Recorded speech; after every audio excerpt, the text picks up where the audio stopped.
Hello guys, welcome back my YouTube channel bright future. So guys, हमने जो topic था हमारा चाइल्ड डेवलपमेंट के प्रिंसिपल्स का, उसका एक पार्ट मैंने एमसीक्यूज करवा दिए थे और ये आज रिमेनिंग पार्ट मैं करवा देती हूँ। सो गाइस, इसके अंदर जितने क्वेश्चन थे वो मैंने इन दोनों वीडियो में पार्ट 1 और पार्ट 2 में ले लिया है। यदि आपने वो पार्ट 1 नहीं देखा है तो आप उसको जाकर देख लीजिए। ये टॉपिक बेस्ड एमसीक्यू है और ये बहुत ही इम्पोर्टेंट एमसीक्यूज मैंने टॉपिक बेस्ड से सिलेक्ट किए हैं और ये आपके अभी सीटीईटी के लिए भी बेनिफिशियल होगा और जो आपके स्टेट एग्ज़ाम जो होते हैं टीचिंग के, उनके सब के लिए ये बहुत ही इम्पोर्टेंट होने वाला है। सो स्टार्ट करते हैं हमारे क्वेश्चन। ये गाइस सेकंड पार्ट है, फर्स्ट पार्ट मैं इससे पहले करवा चुकी हूँ। तो स्टार्ट करते हैं और देखते हैं हमारे जो क्वेश्चंस वो है।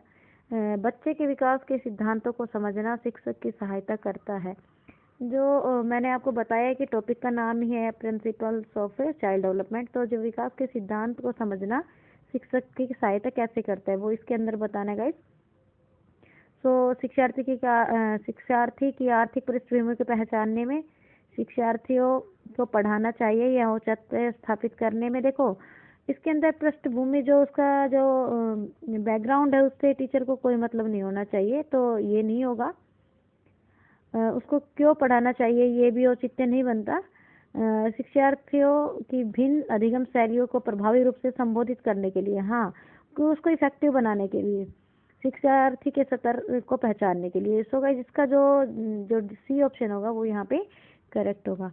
नेक्स्ट क्वेश्चन देखो गाइस, मानव विकास कुछ विशेष सिद्धांतों पर आधारित है। निम्नलिखित में से कौन सा मानव विकास का सिद्धांत नहीं है? देखो, जो हमारे प्रिंसिपल्स है चाइल्ड डेवलपमेंट के, उसके अंदर देखना हमारा जो सामान्य से विशिष्ट मैंने लास्ट वीडियो में भी करवाया था। देखो, अनुक्रमिकता का भी है, सामान्य और विशिष्ट का भी है, निरंतरता का, लेकिन जो प्रतिवर्ती है ये नहीं है। तो जो थर्ड ऑप्शन होगा गाइस वो सही होगा, प्रतिवर्ती का नहीं है क्योंकि इसमें नहीं बोला है। नेक्स्ट क्वेश्चन देखो गाइस, यदि कुछ विद्यार्थी कक्षा में अध्ययन की चित्तवृत्ति में नहीं है तो आप क्या करेंगे? देखो, चित्तवृत्ति हमारा होता है कि ध्यान, उन्हें अध्ययन के लिए बाध्य करेंगे? नहीं। उन विद्यार्थियों को कक्षा छोड़ने के लिए कहेंगे? नहीं। उन्हें चेतावनी देंगे कि वे अवश्य अध्ययन करें, नहीं तो प्रधान अध्यापक को सूचित कर देंगे? ये भी नहीं हो सकता कि आप कंप्लेन नहीं कर सकते।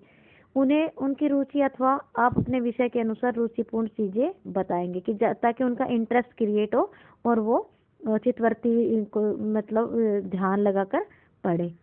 तो जो डी ऑप्शन होगा वो यहाँ पे करेक्ट होगा। नेक्स्ट क्वेश्चन देख लेते हैं गाइस।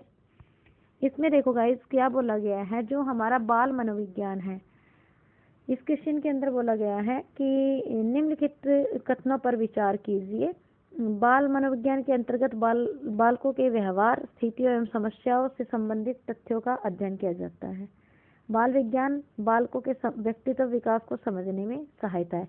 तो हमें कौन सा सही है इन कथन में से विचार करना है। तो देखो, जो बाल विज्ञान होता है उसमें बालकों के व्यवहार, स्थितियों और समस्याओं का अध्ययन किया जाता है और उनके व्यक्तित्व विकास को भी समझने में सहायता करता है। तो इसके जो एक और दो दोनों होंगे, सी ऑप्शन यहाँ पे करेक्ट होगा। नेक्स्ट क्वेश्चन देखो गाइस, निम्नलिखित कथनों के बारे में विचार कीजिए। ये हमारे दिए हुए हैं, विकास जीवन पर्यंत चलने वाली प्रक्रिया है। हाँ, ये है। तो गाइस ये तो होगा ही। विकास की प्रक्रिया माँ के गर्भ से प्रारंभ होती है, मृत्यु पर्यंत तक चलती रहती है। ये भी मैंने बताया था कि विकास कभी रुकता नहीं है। विकास की प्रक्रिया एकीकरण के सिद्धांत का अनुसरण नहीं करती। देखो, एकीकरण का नहीं करती, ये वाला नहीं आएगा। सो गाइस, इसके अंदर जो एक और दो, ये दोनों ऑप्शन सही है, तो यहाँ पे जो सी ऑप्शन होगा वो यहाँ पे करेक्ट होगा। नेक्स्ट क्वेश्चन देखो गाइस। सॉरी गाइस, निचली कक्षाओं में शिक्षण की खेल पद्धति मूल रूप से आधारित होती है। जो हमारी निचली कक्षाएं होती है, जो हमारी छोटी कक्षाएं होती है, उसके अंदर जो हमारी खेल पद्धति मूल रूप से किस पर आधारित होती है? तो देखो, शारीरिक शिक्षा कार्यक्रमों के सिद्धांतों पर, शिक्षण पद्धति के सिद्धांत पर, विकास एवं वृद्धि के मनोवैज्ञानिक सिद्धांतों पर, शिक्षण के समाजशास्त्रीय सिद्धांतों पर। सो गाइस, जो विकास एवं वृद्धि के मनोवैज्ञानिक सिद्धांत है, इसके ऊपर हमारी ये जो खेल पद्धति है वो निर्भर करती है। तो सी ऑप्शन यहाँ पे करेक्ट होगा। नेक्स्ट क्वेश्चन देखो गाइस, निम्न में से कौन सा बच्चे की सामाजिक मनोवैज्ञानिक आवश्यकताओं के साथ संबंध नहीं है? जो सामाजिक मनोवैज्ञानिक आवश्यकता है बच्चों की वो कौन सा नहीं है? सो गाइस देखो, सामाजिक अनुमोदन तथा अथवा सराहना की आवश्यकता ये तो होती है। संवेगात्मक सुरक्षा की भी आवश्यकता होती है, ये भी होगा। शरीर से अपशिष्ट पदार्थों को नियमित रूप से बाहर निकालना, ये इस सामाजिक मनोविज्ञान आवश्यकता के अनुसार नहीं है। तो जो सी ऑप्शन होगा, डी को देखो, संगति की आवश्यकता ये भी है, तो जो सी ऑप्शन होगा वो यहाँ पे करेक्ट होगा। नेक्स्ट क्वेश्चन देखो गाइस, विकास कभी न समाप्त होने वाली प्रक्रिया। देखो, कभी भी समाप्त नहीं हो रहा है, मीन्स वो निरंतर चल रहा है। तो ये किससे संबंधित है, कौन सा प्रिंसिपल है? वो गाइस हमारा अंत्य संबंध नहीं है, निरंतरता का सिद्धांत है। एकीकरण का भी नहीं, अंत्यक्रिया का नहीं।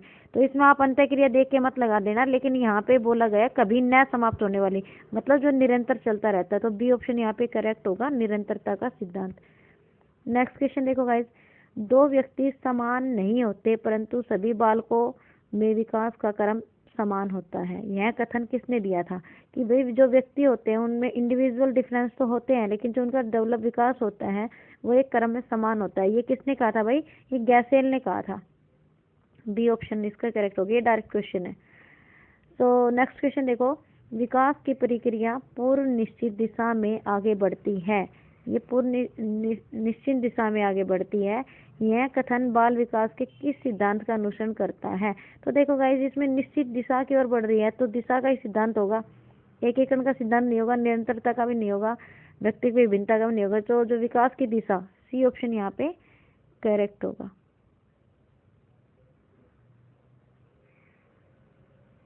नेक्स्ट क्वेश्चन देखो गाइस, बाल विकास को प्रभावित करने वाले कारक होते हैं। कौन से कारक होते हैं वो बताने हैं। देखो, केवल आंतरिक कारक, केवल बाह्य कारक, या आंतरिक एवं बाह्य दोनों कारक कारक होते हैं, प्रभावित करने वाले कारक होते हैं। तो विकास देखो, ये जो हमारे कारक है ये हमारे इंटरनली कोई इफेक्ट नहीं डालते। जो बाल विकास को प्रभावित करने वाले कारक है ना गाइस, वो तो इसमें जो हमारा ये जो क्वेश्चन है, या तो इंटरनल और बाह्य, ये दोनों कारक जो होते हैं। देखो, यदि विकास हो रहा है तो हमारा मतलब वृद्धि तो दिखता है, लेकिन विकास हमारा दिखता नहीं है। और वैसे हमारा ये दोनों तरह से होता है। मैंने बताया था गुणात्मक और जो हमारा क्वालिटेटिव और क्वांटिटेटिव है वो दोनों में होता है। तो ये हमारा आंतरिक और बाह्य दोनों कारक से प्रभावित होता है। तो नेक्स्ट क्वेश्चन देखो, सी ऑप्शन इसका करेक्ट होगा।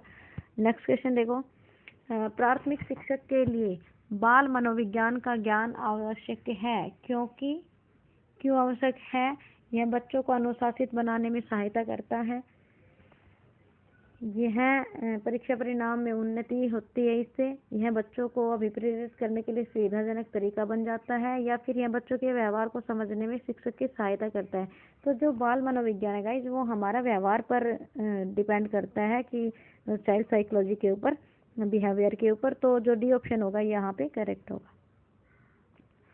नेक्स्ट क्वेश्चन देखो गाइस, शिक्षक को ज्ञान होना चाहिए। देखो, यदि कोई शिक्षक है उसको किस चीज़ का ज्ञान होना चाहिए? अध्यापन का, बाल मनोविज्ञान का, शिक्षा संहिता का, या अध्यापन विषय में बाल विज्ञान का। देखो, अध्यापन विषय और बाल विज्ञान इसका उसको ज्ञान होना बहुत ही ज़रूरी है। तो डी ऑप्शन यहाँ पे करेक्ट होगा। नेक्स्ट क्वेश्चन देखो गाइस, निम्न में से कौन सा रुचि के बारे में सत्य नहीं है? जो हमारी रुचि होती है उसके बारे में कौन सा सत्य नहीं है वो बताना। नहीं है के नीचे अंडरलाइन कर लो। रुचियाँ जन्मजात और अर्जित दोनों होती है, ये तो होती है। नेक्स्ट देखो, रुचियाँ समय के अनुसार बदलती रहती है, बदलती भी रहती है भाई। रुचियाँ योग्यता और ही क्षमताओं से संबंधित नहीं होती। हाँ, नहीं होती, ये सही है। रुचियाँ व्यवहार में आकर्षण एवं विकर्षण का प्रतिबिंब नहीं है, लेकिन ये तो होती है रुचियाँ। सो इसमें नहीं बोला है, तो जो डी होगा वो इसका करेक्ट आंसर होगा गाइस, क्योंकि इसमें नहीं होती। जो रुचियाँ व्यवहार में आकर्षण एवं विकर्षण का प्रतिबिंब होती है, और इसमें बोल दिया नहीं होती।